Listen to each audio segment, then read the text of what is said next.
Hi, everybody. Welcome to ZealZaddy. Tonight, we begin the precursor episodes to the Magnus Archives. If you are not familiar with the podcast or the game, the Magnus Archives is a horror podcast set in a modern world. I am going to give you a bit of a warning if you are someone unfamiliar with horror games or have certain issues that can be triggers for you. The Magnus Archives Miami it's a horror campaign that may contain materials not suitable for all audiences. Listener discretion is advised. We're going to be doing a solo session with each player that will be starting with our Magnus Archives campaign proper, which starts January 5th. Tonight is Shatargat, who is playing Walter North.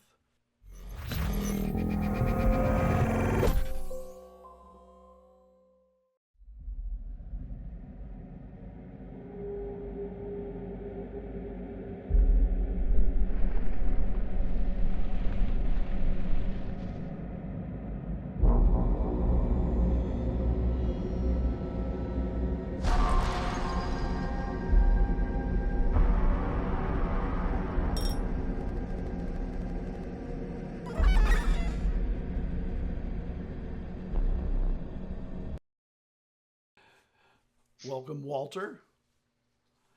Shatargat, if you'd like to introduce yourself, tell people where they can find you and what you've been up to and what you're doing. All right. Hello, everyone. I'm Ekin, but people know me as Shatargat. Currently, I'm a professional game master who also tries to be an indie publisher under the name of Black Dragon Tomes. And in this adventure, I will take the role of Walter North, a paranormal investigator who tries to solve his own issues, we can say. All right. The game we're playing is the Magnus Archives by Monty Cook Games. I'll drop a link in chat for you in a minute. It is based on the podcast of the same name by Rusty Quill.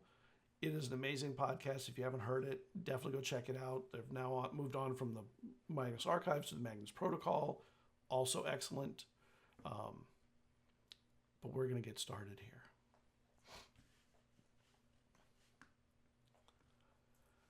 here. The Madeline Ardiat Home for Children. This is where Walter is living after an unfortunate incident at home when he was younger. You smell something wafting through the air. Breakfast. It's Saturday, and that means pancakes and bacon.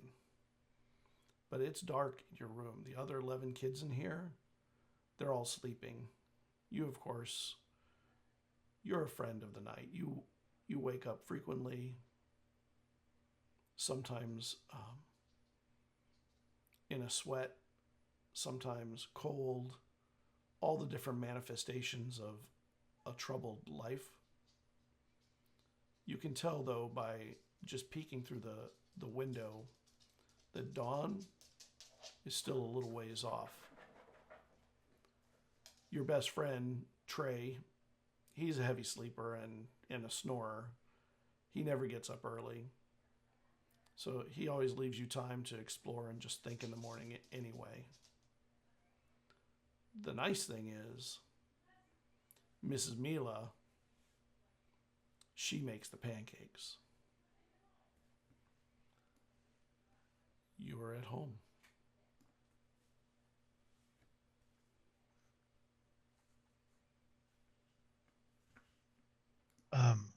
Actually, I never felt myself at home.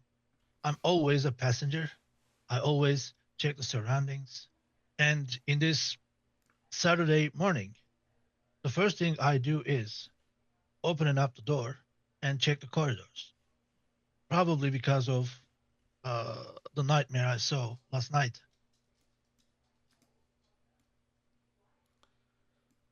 when you get up to start exploring a little bit, you remember one of the things you really dislike about this place in particular is that the corridors are very thin and pretty windy. Almost like whoever built it was trying very hard to make sure that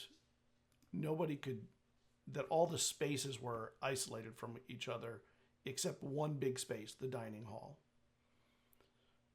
The corridors are thin enough that you can fit 2 kids walking side by side, but not 2 adults. It's always a discomforting feeling walking through them alone, but it's also potentially even worse walking around them with people because it makes it tight and feels squeezed. The wallpaper in here is a little garish, peeled in some of the corners and on the top edges. It's not like they haven't done maintenance. They've done maintenance, but they've done maintenance with limited funds. It's very obvious that the place could be in better shape if there was more money, but that's not the case here. The building's old.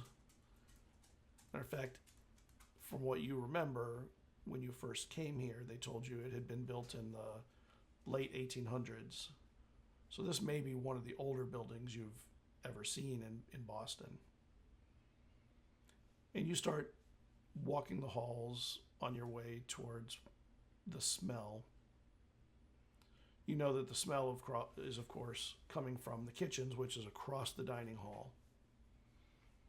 And there's the smell of the scent of bacon and pancakes being made is definitely growing as you walk. And you hear footsteps coming towards you from the front. That makes me nervous. Probably I keep a pencil with me all the time, mostly for taking notes or, I don't know, scratching some things on my table.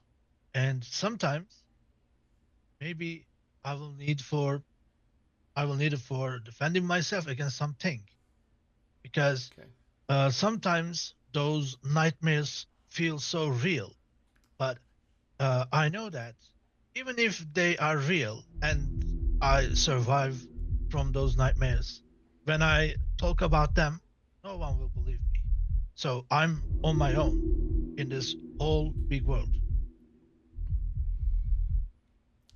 The footsteps get closer, and there's really nowhere to avoid them. There's no doorways in this corridor that you know of. And you hear the creaky foot of Emil, who is the superintendent of the building. He's a crotchety old man, but he leaves the kids alone. As he turns the corner, he sees you there. And of course, all he ever does is pretty much grunt words and things under his breath.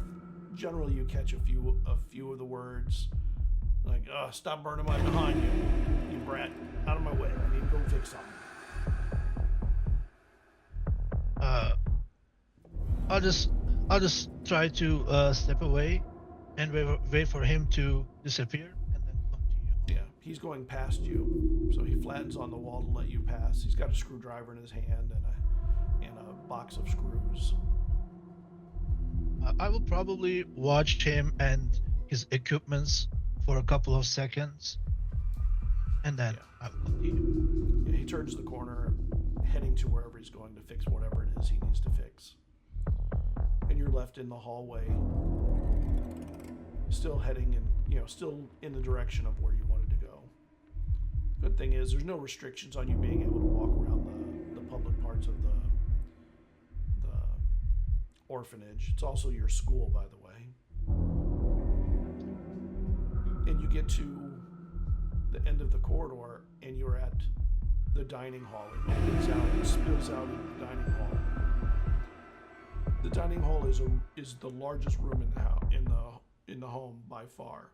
It has maple stained wooden columns that run to both sides of the long ways.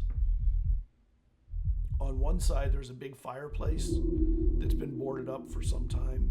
You've never seen it unboarded, as a matter of fact. And on the other side, there's a small dais where sometimes the principal goes up to say things to the kids, or if they have if they have potential parents coming to learn about the orphanage or the school, or investors potentially, she'll speak to them in this hall. This hall is sort of the hall that's used for everything. But on the other side, that's where you can smell the food coming from, the kitchens. The floor, even though there's a superintendent, the floor has a herringbone pattern, and it's old and could use a resurfacing. There are places where it's kind of broken just from decades of wear and tear from hard-soled shoes from the kids. In fact, your shoes fit that description. Okay, Are you wearing shoes? Probably not right now, because I probably just woke up by jumping off the bed because of the nightmare. So I'm just curiously checking the surroundings, waiting for other kids to show up. I don't want to be alone anymore since the nightmare. So probably I will take a corner, start to wait for others to show up, and then after a couple of kids, I will get in line to have my breakfast. Yeah, no kids come. You know that you're probably an hour away from the sun actually coming up. They're not getting ready soon. The kitchen staff is cooking so that when they awaken, the food will be ready. And you hear someone whistling from the kitchen, kind of a happy tune, and you know that is Mila, who is probably one of the nicer people that work here. It gives me just a little portion of relief, but I will probably start to scratch little things on the wall. Like, it looks like a couple of random scratches, but trying to remember the details of the nightmare, actually. So you're standing in the corner waiting for a little bit, and you're between the columns and the walls. There's like a hallway down both sides that the columns separate. You know, the tables and chairs are all set out in the center with salt and pepper shakers, small ones, condiment packets, mayonnaise, ketchup, vinegar, mustard, that sort of stuff. And the shadows, because there are windows very high up, with just the bit of moonlight and just the touches at the beginning of dawn, you see a little bit of light start to seep through on the edges of the windows on the top on one side. In a room, you've been in here late at night before. This room is what you would describe as moody. It has deep, long shadows in some parts of the day,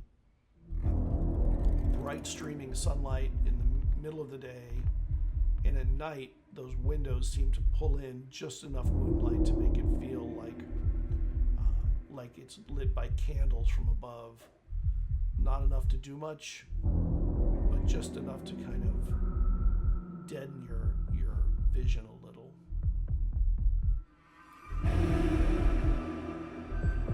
I probably got used to the shadows and how they change their shape in regular times. But still, whenever I feel that change, it kind of provokes my paranoia. So I always check the surroundings for a couple of times to be sure, and then continue what I do. The mantelpiece to the fireplace has an old emblazoned image carved in stone above it of a sun with an M shape in the middle of it. And you know that's like the original emblem of this orphanage, of the Madeline art threat. It's hard to say. Orphanage, and it is the only thing that's curved gently in this whole place. Even the columns, where there are cut-ins in the columns are hard. That's the only thing that has any softness to it. And when the light comes in, it has a really nice sort of, not a glow, but the light diffuses really nicely over the shape. In the kitchens, you hear a few things drop, and you hear Mila, oh shit, and she reaches, and you hear her pick something up, put it back, and you hear now the sizzling sounds as you sit.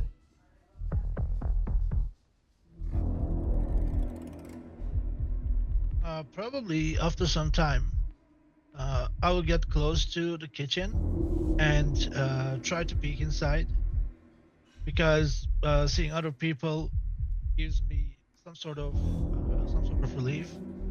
So seeing some normal things, maybe you could say,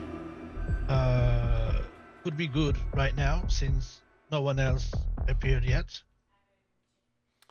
And when you peek in, she happens to turn and look this way when she sees your bit of your head break the doorway, and she smiles, and it's a warm, real smile. Walter, can you help me out here? I need someone to flip the bacon while I'm getting the pancake mix ready. I open up the door and, without saying anything, start to help. You know it's Saturday every time, don't you? Just quietly helping. She goes, be careful. The griddle's is really hot, and this bacon's a little fatty, so it can pop. And you notice that next to the stove there's an ashtray with a cigarette burning in it. And she looks at you for a minute. Cigarette?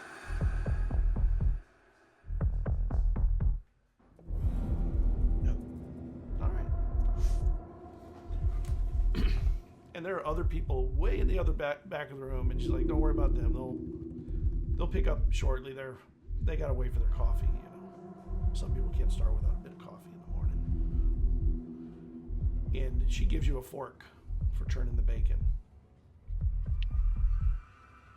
Do you want coffee? Are you a coffee drinker?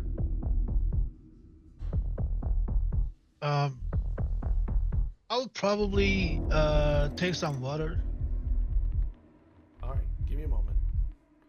She walks over where all those other people are standing. There's not a lot that many. There's like three other people.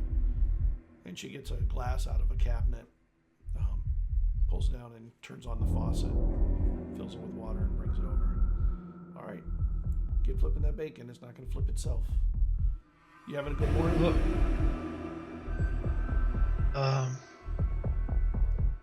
I don't think so. It was one of those nights. You know, for the many years I've been working here, there's always a few of you that are. I'm not sure whether you're haunted more here or more when you're not here, but sorry to hear it. That's all. Thank you. The bacon is sizzling. She turns it up a little bit. I don't want it to. We gotta make sure that we get it done in time. You know.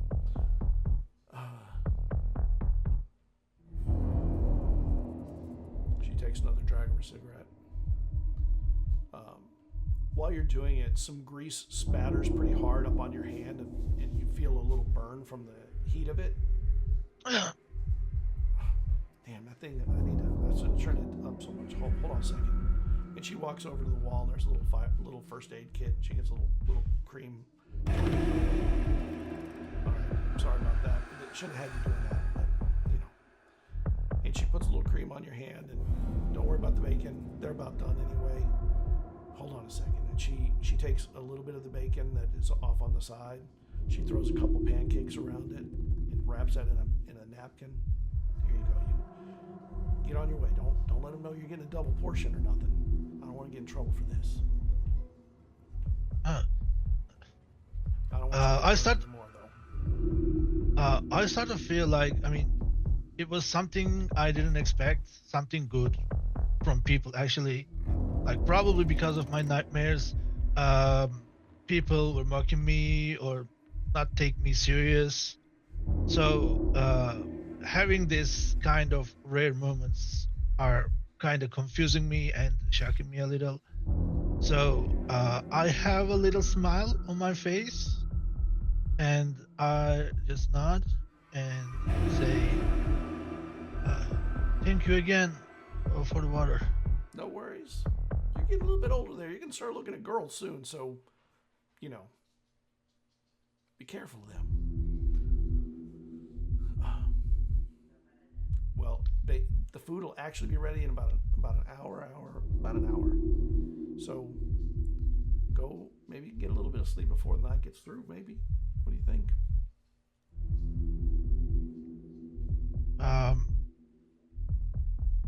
Maybe. I don't know. All right. I think I need to go now. And she starts mixing the pancake batter with a cigarette in her hand, in the spoon stirring hand. None of the ashes are falling in, but it doesn't make you feel any more settled about the pancakes that are cooking. Before leaving the kitchen, actually, I will just lean back and say, you know that doesn't kill you, right? The what?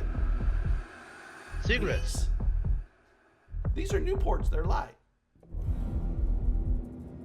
They're lights. They're not so heavy. They're not like a Marlboro or nothing.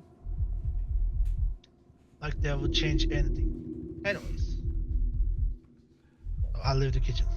Okay. Where are you going?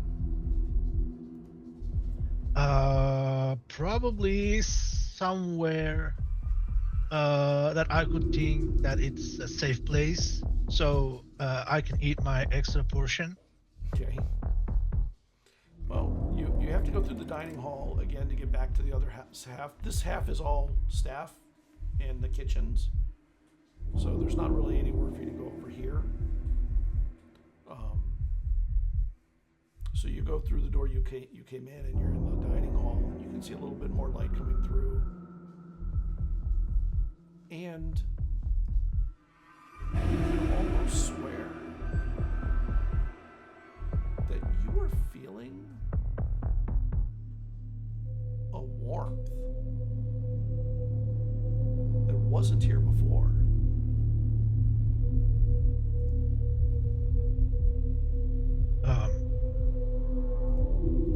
I start to think about it. I mean, does it feel weird, or would it be related to the maintenance stuff? It feels like a warm fire, like a fireplace or a campfire or something. Like you can feel a warmth kind of filling the room a little. I'll check the surroundings to understand its source. And when you look across the room, the fireplace is not boarded up anymore. You don't see a fire, but the boarding that was blocking it is gone, and there's wood in there. I'll get close to it. As you get closer, you feel the warmth from the fireplace, almost as if there's a fire in there. And when you're looking at it or nearing it, the heat, it increased as you got closer. It didn't stay the same amount, but there's no fire in it that you see. There's nothing burning.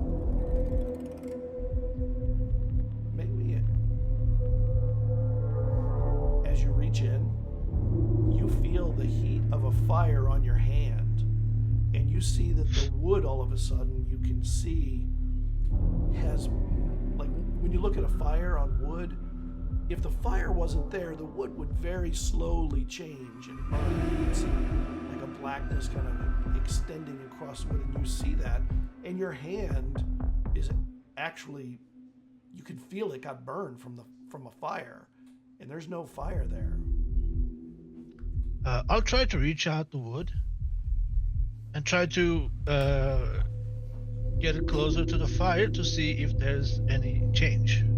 And when you try and get really close, it's so hot that it makes you have to like close your eyes to keep them from burning, and you're trying to reach, and the heat of the logs underneath it, it's like there's a raging, fire in this fireplace, and to even reach to grab it, your hands would burn, or at least you think they would, if there was actually fire. That's quite weird. So probably from a little bit safer distance. I'm going to tell you, this is a 2-stress moment. Just so you know that. Mechanically, it means that some of your rolls are more difficult. But it's okay. It's just stress. Stress can't hurt you. Yeah, because this increasing, not the heat, but having that feel of there's a fire in front of me starts to bring out some memories back in my childhood. So just from a safe distance, I started to watch the fireplace like I'm totally focused, maybe in trance or something. And you see embers rolling under the wood now, like it's burning without the flame. I don't know. I think I'm still focusing on that thing because I'm not watching the fireplace. I'm remembering my house being burned. And the house, your memory of the house, it comes with both visual things in your mind and audio things. You remember somebody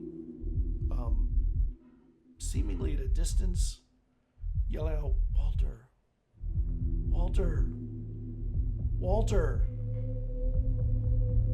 And when you do that, you see that a bunch of the other kids have streamed into here for breakfast, and they're all staring at you. And there's more light in this room from above, almost like you've been standing here for an hour. I'll just take a look at everyone else in a shocked way, And the principal is there. "What happened here? Are you okay?" And she comes over to you. I want to rush through the people and reach out the corridor and leave this place as quick as possible. And when you turn and start heading over, out of the corner of your eye, you see that the fireplace is still boarded up. But your hand is still hot, like it had been burned. And the principal says, "Out of his way," and she follows you as you escape this space to a place. Come to my office.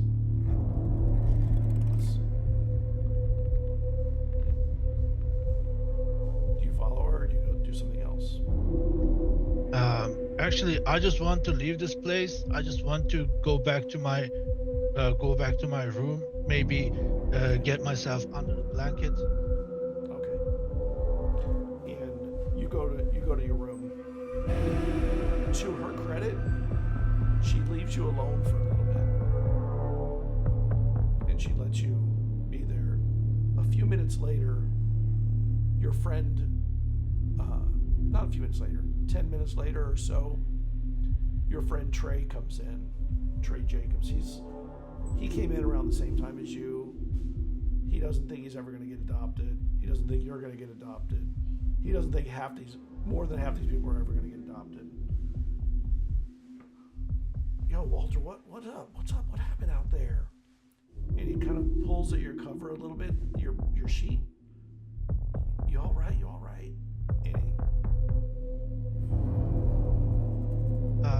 I just remove the sheet a little bit, check the surroundings a little, and if I don't see anyone else, I totally remove the sheet.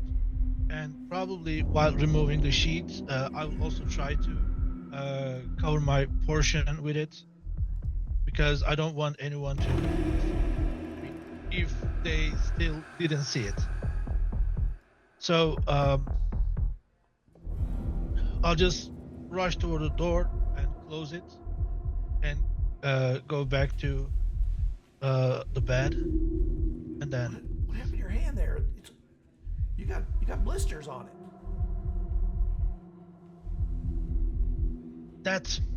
That happened by the fireplace. Oh. Believe it or not. But the fireplace is closed up. There ain't no fire there. It's all closed. There is no fireplace. That's what I was trying to tell everyone since the day one. There's something wrong. I see it. I cannot prove it, but here's the proof. I know that no one will listen to me.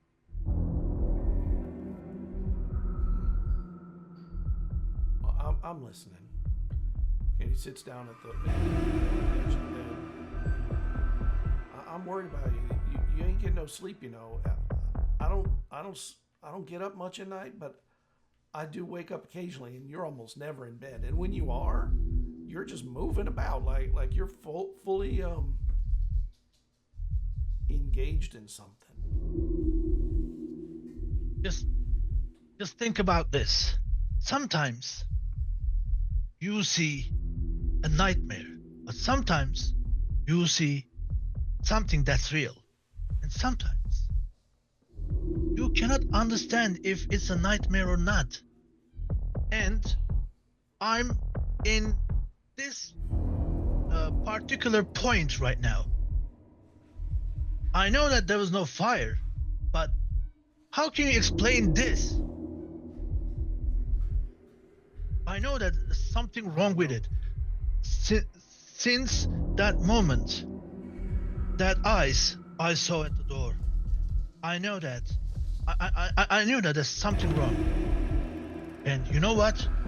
One day, when I leave this place, I will find what's going on. I believe you. You're gonna figure it out. I know. You're a determined person. That I can agree with that. You are a determined person. And the door opens, and the principal comes in. Walter, can you come with me? I want to make sure you get taken care of. I heard you got burned on the stove helping out Miss Mila. I just want to make sure you don't got any kind of real burn that has to need medical equipment. Oh, and she sees your hand. Oh yeah, that's a bad burn. Come on, let's go see the nurse. Trey, you can go get your breakfast. We'll take care of this.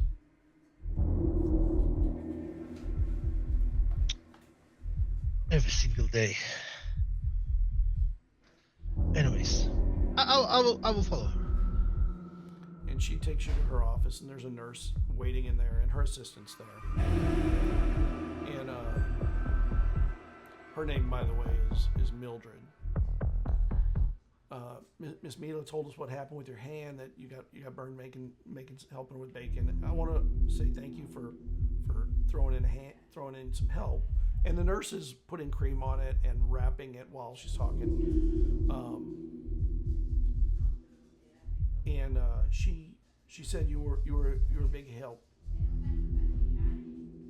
She also was kind enough to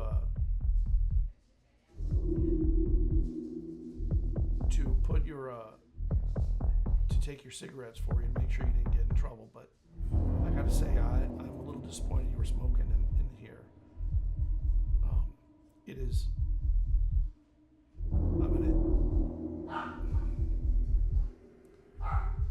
to give you a couple of days of detention for that. I'm not someone who tolerates smoking, and you're too young. You're not of age. You cannot do that yet. You got a couple more years till you can go out on your own and do the things you want to do.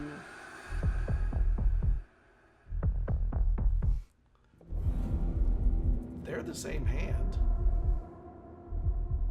But my question is the wound at the same exact point on my hand? No, the one from the fireplace seemed like it hit more of a bigger area.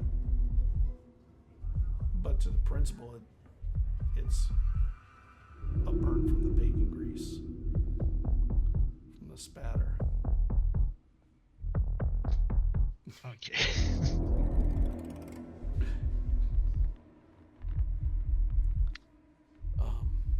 So I want to make sure you get this taken care of. The nurse is going to check on you in a couple hours again.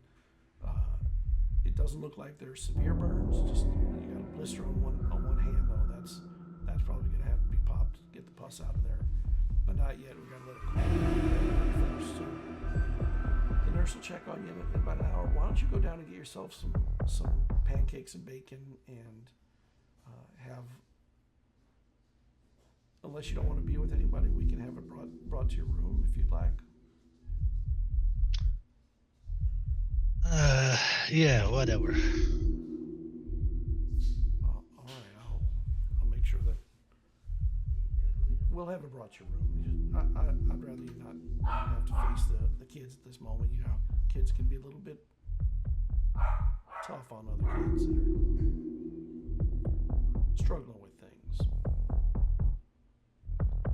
Thanks. I'll have the therapist come and see you a little later tonight too, okay? Little later today. So make sure you're getting the treatment and the help you need to be to grow into the man you're going to be. Okay.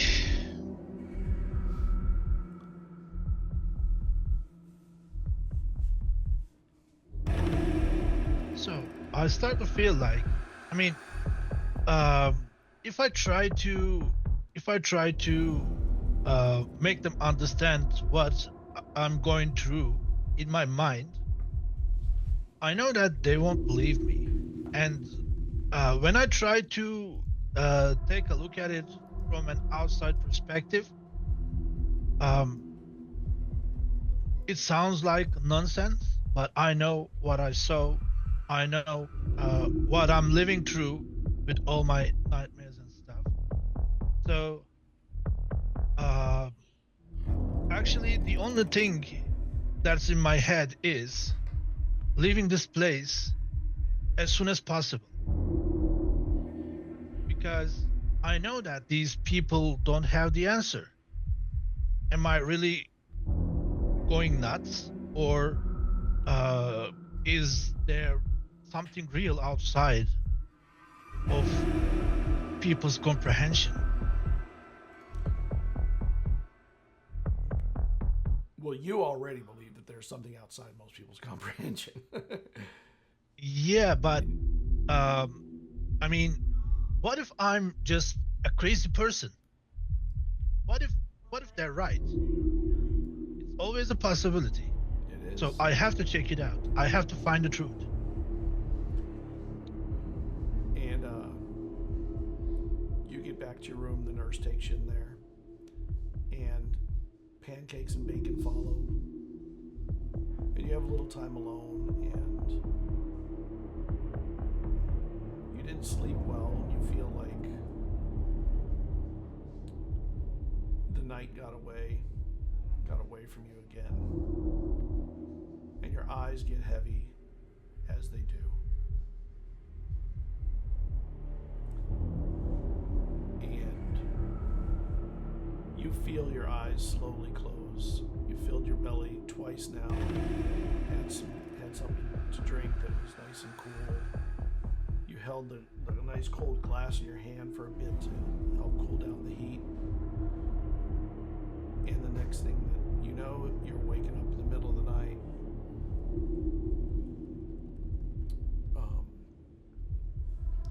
To a phone call. wake up, you hear your phone ring. And we're to you were in your 30s. And the phone is ringing, and it's Marcus. I open my phone. Hey. I got something interesting for you. You know we got a fire going on in the Everglades, right? Out off. Go on. I think you should come down and see this. And you know Marcus he's in some kind of cult. You know that. He's definitely a true believer of things. He believes whatever you've told him that has happened to you. But he also is a shrewd business person and has found his way in with the Miami-Dade Police Department as a consultant, someone who helps with things that they don't understand well. And when he calls about something like this, well, he's never actually called about something quite like this. And you see in your messages a location. See you here shortly. And he hangs up. I just try to wake myself up a little, stretch, and then probably take a cigarette. Probably the same with the lady cigarette from the orphanage. Newports. Yeah. Okay.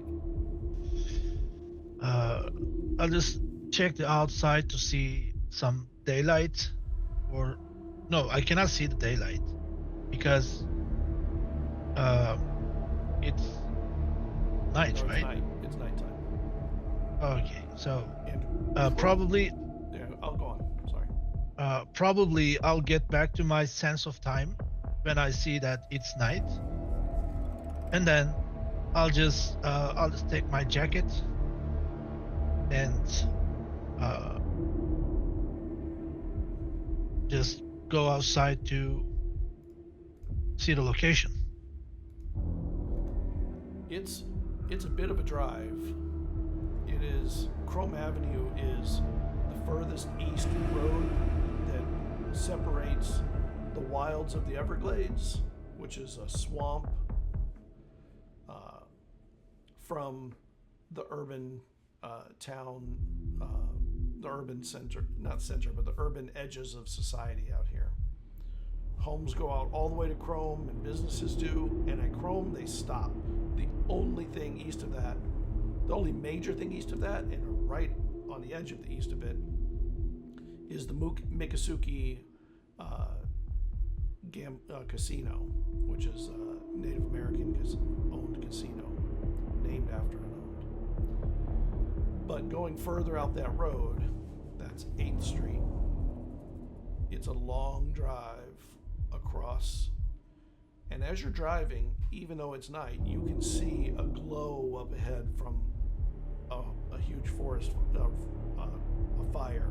The Everglades sometimes catch on fire and they call them forest fires, but the ones that you see are the Everglades are called their name because they're a sea of grass.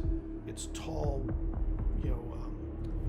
sawgrass, which is very sharp, tall grasses, and they're partially in the water, partially above. And when they burn like waves across the ocean, just huge swaths of fire, because the wind makes them just rip through huge areas. And then there are pine areas where it's a little bit higher ground, and when they go up, they pick up the fire too. You get to this street where it tells you to turn off, and it's a gravel street at this, the street that you're turning off to is gravel, and you have to go over a canal. There's several canals out here all the time that are used initially for drainage of the Everglades, but also now for water management. And as you get out there, the gravel turns to dirt, and you're still driving quite a ways. You still see up ahead of you the glow of the forest fire that's out there. You smell, of course, the ash and the soot in the air. You see bits of embers floating, and you turn a slight turn around a group of pines, and there's a bunch of police officers there with police tape wrapped around a section, and you see your friend Marcus standing out there, a couple of cars out here. He's talking to somebody, and you can see the police are actively here. There's a vehicle that says forensics, and they're talking. They're faced away from you. I take a look at the scene, like spending a couple of minutes maybe to understand what really is going on here, and then I'll take some quick steps closer to Marcus, approaching him from behind probably, and when he is free of people, I'll just say, "What do you think about it?" Well, you ain't seen nothing yet. Oh, by the way, I want to introduce you to someone. Here, come follow me for a second. And he goes over to where the police line is, and he lifts the police line. Come on in. So, this fire's been burning for a couple of days, and there's definitely some things going on that need explanation that no one else has.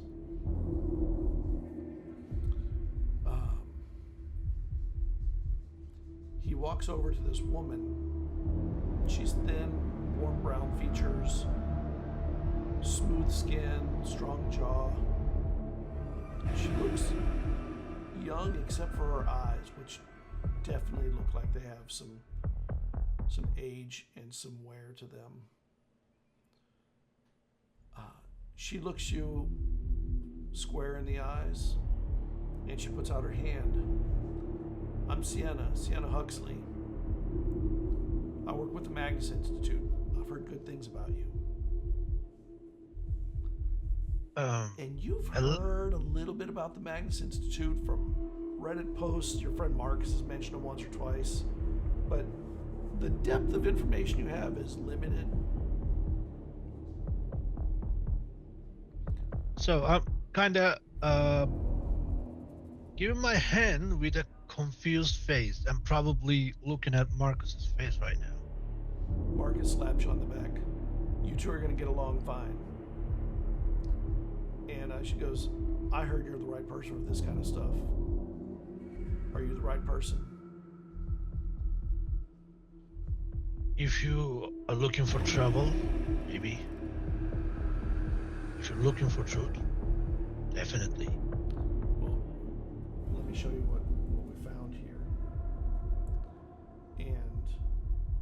And Marcus says, I'm going to leave you to it. I got something I got to get back to. You're in good hands, though, Sienna, and you are going to get along great. She knows her stuff. You don't assume she's... And he points to the police officers. Don't assume she's like them. She's okay, but we'll still need to talk. Sure, we'll talk. This one's a little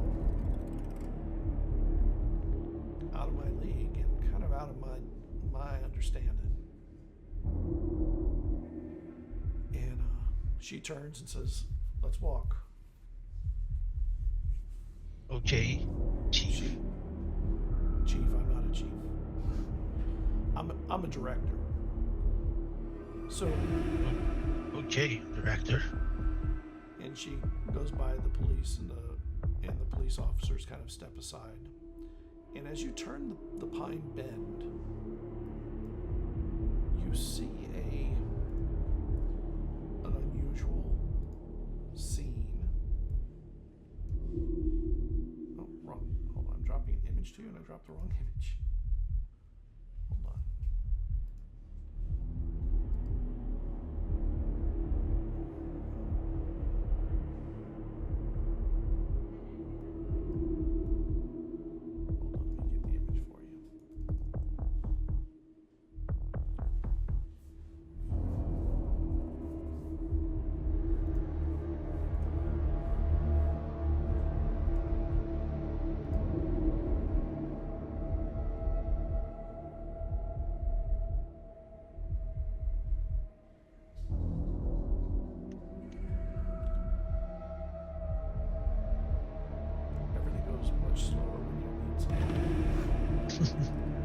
happens all the time.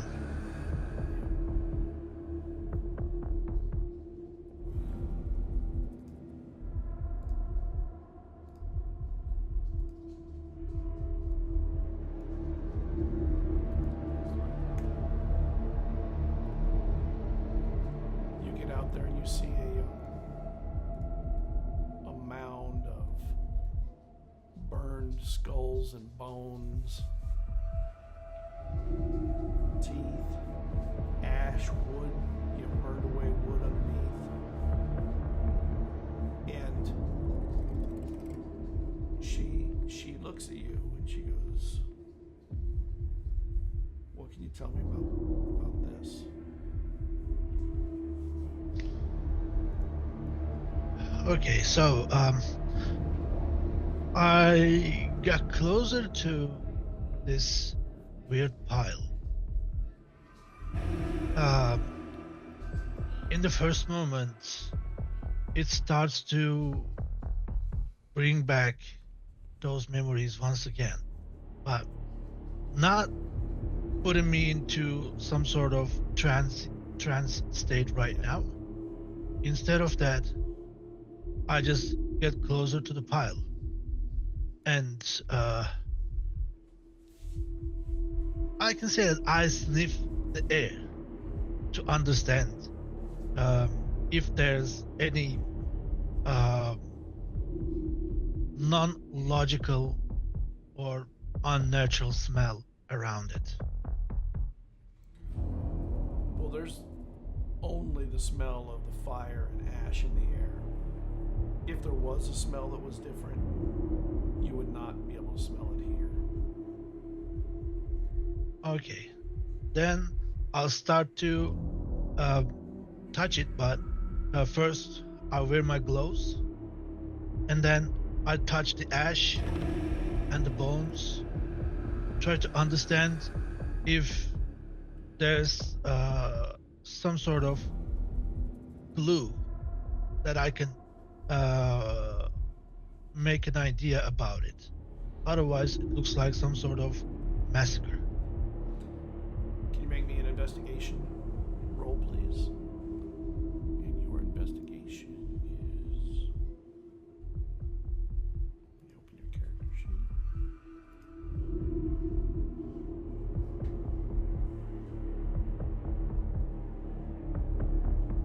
I think this would be sleuthing.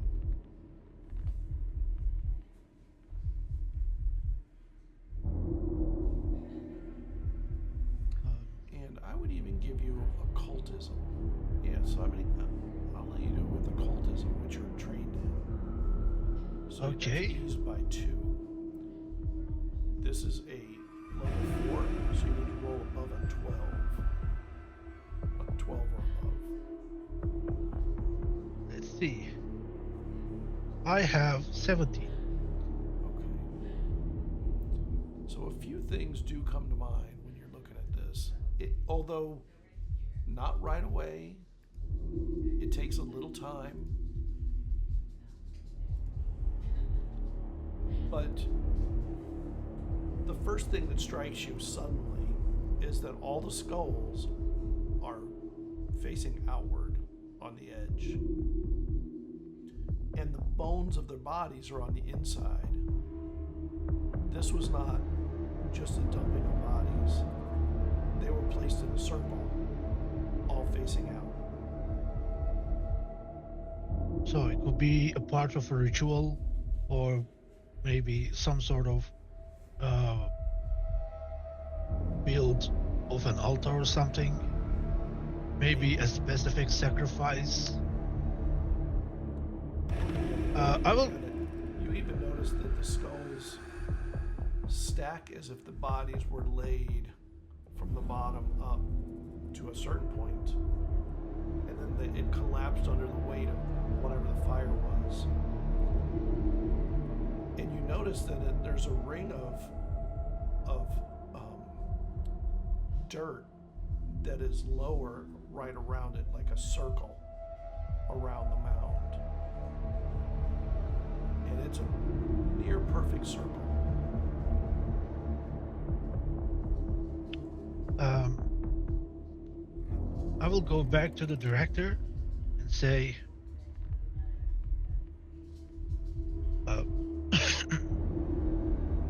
do you have any specific information about it, like the count of skulls or the Yeah. diameter of this area? The police have not. They've only just begun with their forensics. They're just starting to pull down information.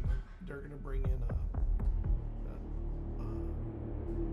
some kind of a scanner that will tell them how many bones are in there. I think it's an ultrasonic device, but there is no.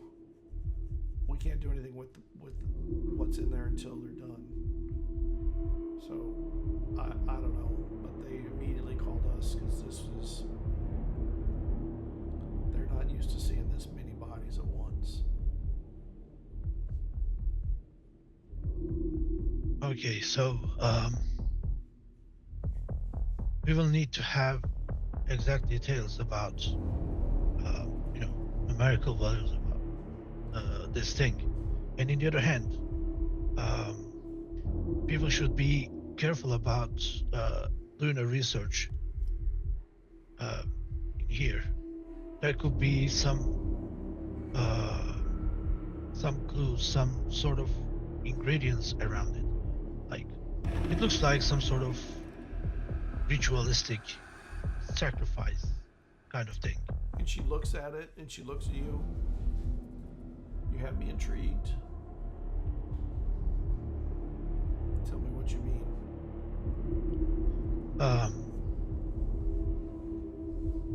I don't know what it really is, but as you can see, all of the skulls placed there with a certain angle, and the bones, it's not just piling up bodies, it's something way different. The diameter could be an important thing, so maybe there could be some clues at the center. Give me one moment. And she walks over to the photographer, taking the forensic photographer. Can you tell her what photos you want her to take? I want to make sure you get whatever information you feel you're going to need. And can we make sure that we get the full forensic report as soon as you have it ready? I'd even like it preliminarily, rather than waiting for the final to be done. And the photographer says, I don't know if I can get you that, but I can definitely take the photographs that you want. All right, listen to him. This is Walter. Walter, this is Nancy. She is the forensic photographer assigned to this job. She'll take whatever photos you need. Obviously, they're going to be here for days, so I'd rather get the things you need now so you can start thinking about this. Okay, photographer. I want to learn if you can have a top-down photograph of this thing. I can set up a drone and get it. Okay. You should start with that, and then I want to have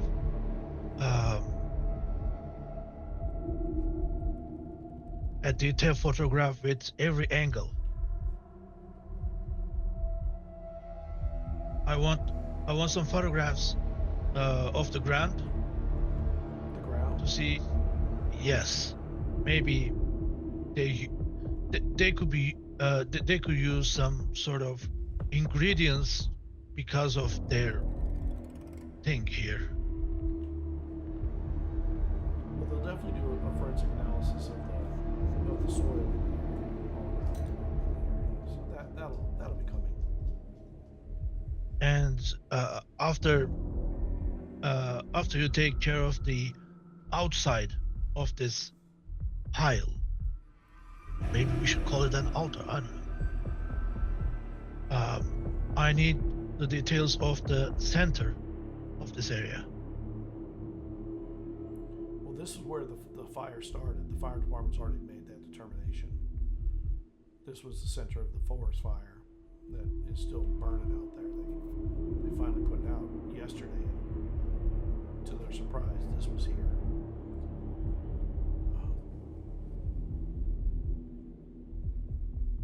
All right, I'll get what I can. I'll get him over to Sienna. And Sienna, you'll make sure he gets what he needs, right? He's working with you? Yeah, he's working with me right now, yes. And you finish up, you spend, whatever amount of time you want to spend there with her going over it. She is someone who does not get tired or bored of anything around a site like this. Like you've in your experience, people get overwhelmed by things and they leave. They can't handle it. They get bored with the complexities of conversation, whether it's talking about chemistry or history or occultism or whatever. This is not that person. She is an interested, curious, I wouldn't say excitable, but a strong-willed person who seems to want to know things. She reaches into her pocket. She pulls out a card. Give me a call when you get a chance tomorrow. I'd like to talk to you about something. About this, but also beyond this, if you don't mind.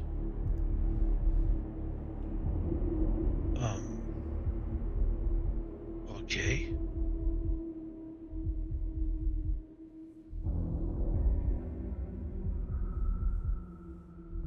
I started to take a look at the card and check the number. Yeah, there's a phone number. It's a 305, a Miami-Dade County number. It's she's the director of the Miami. Hold on, let me get the whole thing so I give you the right title.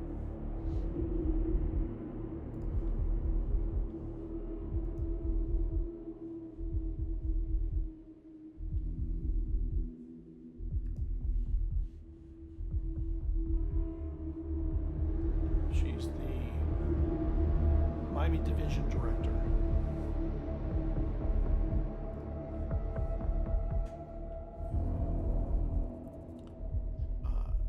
And she waits with you until you're done. And she's like, whenever you're done, she's like, all right, sorry I had to stay the whole time, but the police don't know you yet, so they want to make sure that I stayed to make sure you were good, you had a way out, and were not disturbing the site. What you needed to know. Okay, I'll just say, just wait a second, and then I'll just try to take a quick look around the area. Like, I'm trying to see any kind of, any kind of trail. Like maybe the fire created some sort of mark on the ground, maybe on the, nearby area. Anything like that. Inside the circle, and you've kind of already alluded to it. Inside the circle, it is blacker, like it burned hotter than once it got out of the circle. Once it got out of the circle, of course, it still was. Then it became a raging forest fire, but something made that circle hotter fire than outside of it. Okay, so to be more specific, I'm looking for any kind of clues about any kind of, a rune, a sigil, or anything like that, a symbol, or this kind of like that. No. Okay. So it also raised my interest in this case. I just go back to the director and okay, we can leave for now. All right. You need a ride? You have a ride. You have your car. Actually, she doesn't have that. She knows you have a car. I have my own. All right. You got my card, right? Yep. All right. We'll talk soon. waves to the police officer. We're done. We're done here for now. Thank you. And she lifts up the police tape. She walks over to her car and smiles at you and says, "All right, we'll talk soon. Thank you for coming out. Marcus said you were what you were today, so that's a good start." It was interesting, I can say. Good. I like interested people that are interested in things that pique their curiosity. And she slides into her car and closes the door, backs out, and starts driving away. She does not have a fancy car. It's what would she drive? I think she would drive a Kia or something, like a pretty normal car. And you're left there for a few minutes before you get back and you start driving out. You see the fire still burning in the distance, you know, the glow of the forest fire that's still being fought. I think that it's not an important thing. I mean, firemen probably working on it. The most important thing is that pile. Yeah. And I started to think about the responsibles about it. It looks like there's something with fire that's wandering around me, poking me, dragging me into it. And I really want to learn the responsible, because it could be somehow related to my past. And if I can solve this case, I can have a real clue about my real goal. And light up another secret. You get home at, pretty late at night. It's after midnight at least. And you have some time to contemplate. What do you do in your downtime when you have things running around in your head, thinking about something like this? I mean, nothing's ever come to you quite like this, so it's not like this is something you do regularly, but now what do you do when you get home? I would probably take off my clothes because Oh yeah, they smell terrible. Because of that, and then take a nice shower, and then I just bring out a paper and a pen and a bottle of whiskey, and I will try to have some alcohol to ease my mind, so maybe I can reach out more memories, because if I can remember some details about that night, that could help me to find more clues about what's going on. I mean, I don't have any information about my family, like outside of the regular stuff, but I'm definitely sure that something beyond regular person's comprehension had happened to my family. And if something like that happened to my family, there should be a reason. Yeah. And I don't know what it is. So I'll try to remember that moment. I'll try to remember the things before that day, every single time. And whenever I try to remember some things, I start to draw some things on a paper. I'm not an artist. I'm not a good drawer or painter or something like that. But I like to create some outlines of what I'm thinking.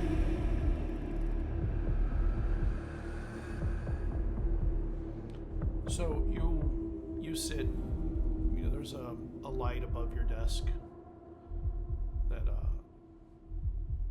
that gives you a little bit of light. But for the most part, your apartment is dark. If there's anything you've probably learned to become accustomed to, if not comfortable with, is being in darkness, because you so frequently wake up in the middle of it, find yourself in dark places where dreams or hallucinations have fled and left you in a place that is rarely sunlit. And you're drawing out your ideas or what you're trying to imagine, you're trying to remember what happened. And it's almost like you can go back in time in your mind, but at a certain point, there's almost a wall that blocks most of what happened at night. You remember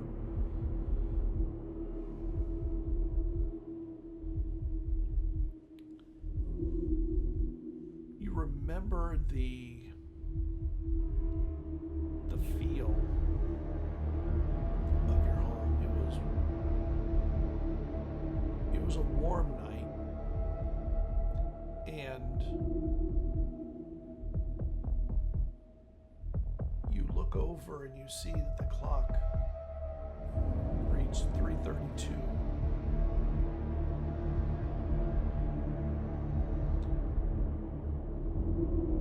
You're sweating from the heat. The AC must be broken or something. Although you don't remember if it was or why.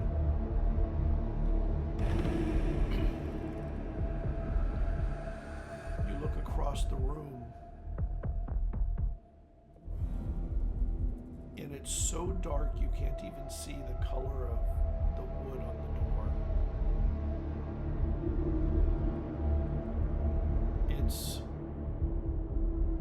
It's either impossibly dark or your eyes haven't adjusted.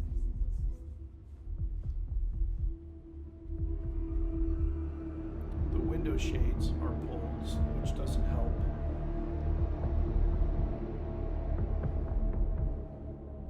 And you feel more heat rolling in.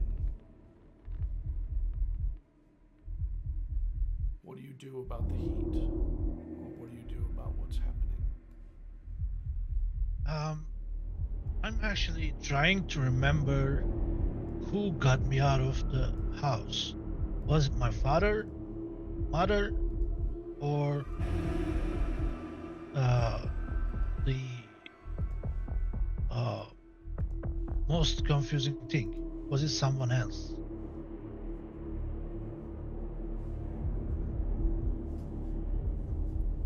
And you wake up sitting at your desk with the little lamp above you, a little drool coming out the side of your mouth onto your drawing you had just been making. You were sitting there thinking and trying to contemplate this so long that you fell asleep at the desk. And it's dark in here. Even the light seems to have dimmed from what it was.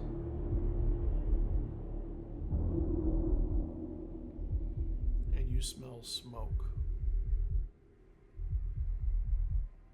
So I'm like, It's hot. This room is really hot. You don't see the door, although you know where the door is.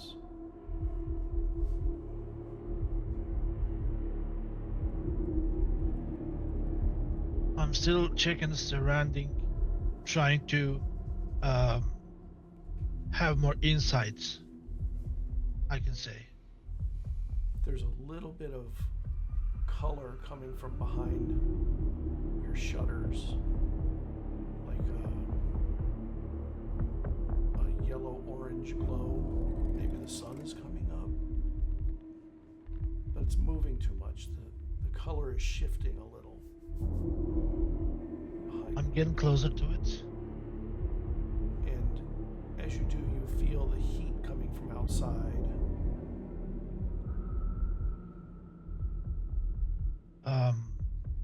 Probably I'll get closer to a certain point and then stop and stare at it, probably. And you see that the colors in between the blinds, kind of peeking through on the edges, is shifting orange and yellow, and you know that that's the telltale shape of a fire on the other side. That is the color of something burning.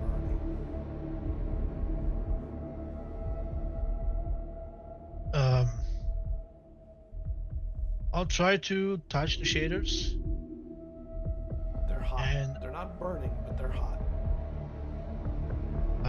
I'll try to open them. See the outside clearly.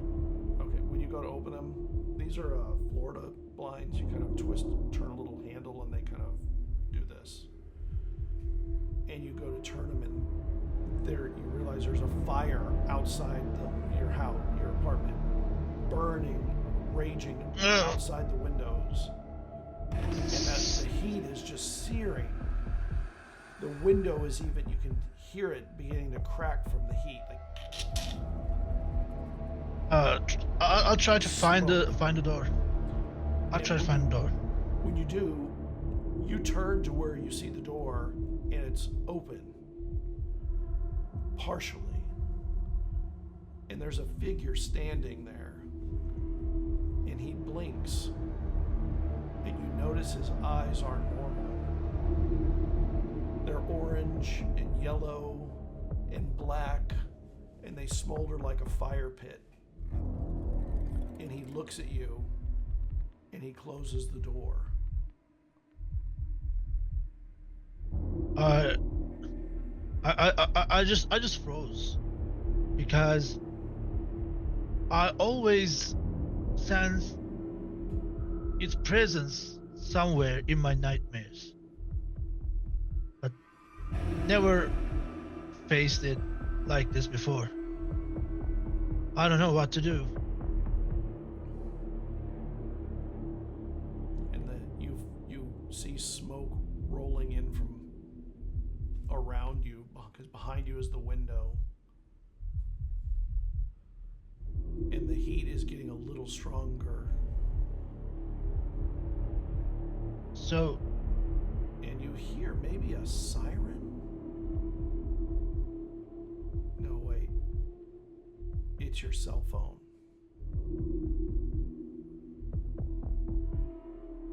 just turn back and look at it. And you turn back and you hit your head on the little lamp at the desk you were at.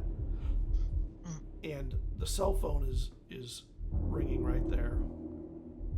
Sitting on top of the cell phone is a card from the Magnus Institute. Shit. One thing that was different in all of your years of remembering back to this thing, you never remember seeing his eyes.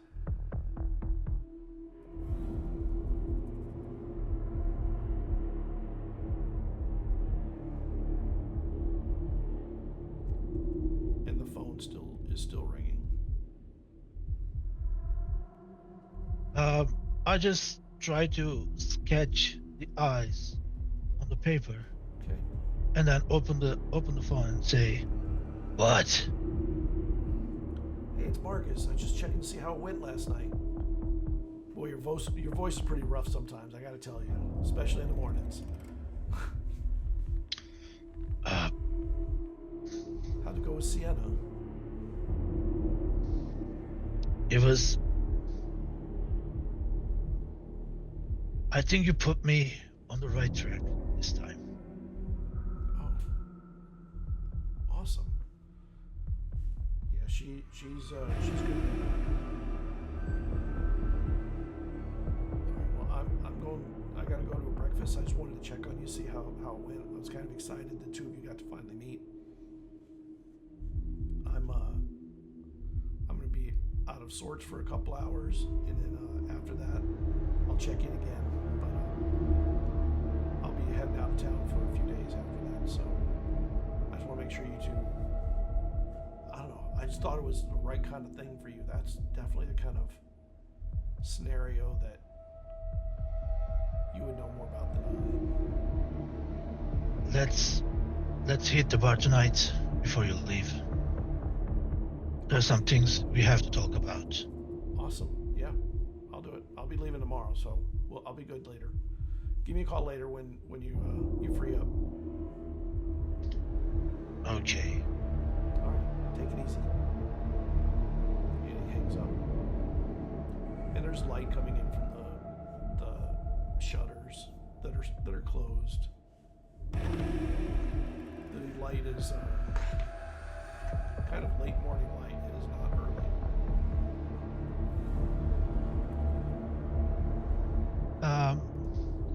I just slept myself real hard to wake myself up completely, and then I'll just check the paper I was sketching on, because I don't remember what did I do with the paper before I slept. Well, there's a drool spot that kind of smudged a little bit of the pencil. The paper has the layout of your home when you were a kid. You do remember that. It has kind of the a rough sketch of your yard. And then off to the side, you had just what you had just drawn now, which was the eyes. And they feel like they're looking at you even through the pencil.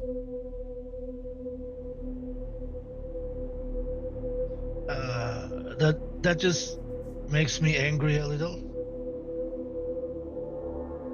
And then I will try to relieve myself a little bit, like opening TV, try to watch some news and stuff like that.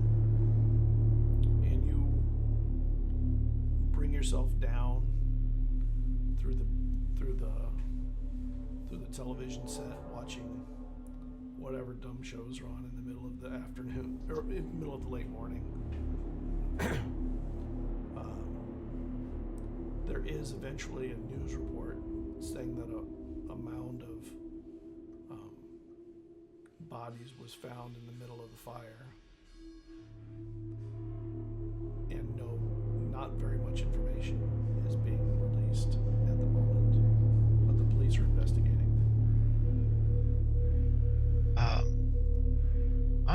I'm actually not looking for that case's details, because probably I will have a chance to learn more about its details from the first hand. So I don't know. I mean, I don't care what's on the TV right now. I just want to have some noise. Yeah. And as you're watching, our camera point of view slowly zooms in onto the static of the TV and the TV show and fades away. And this is where we're going to break.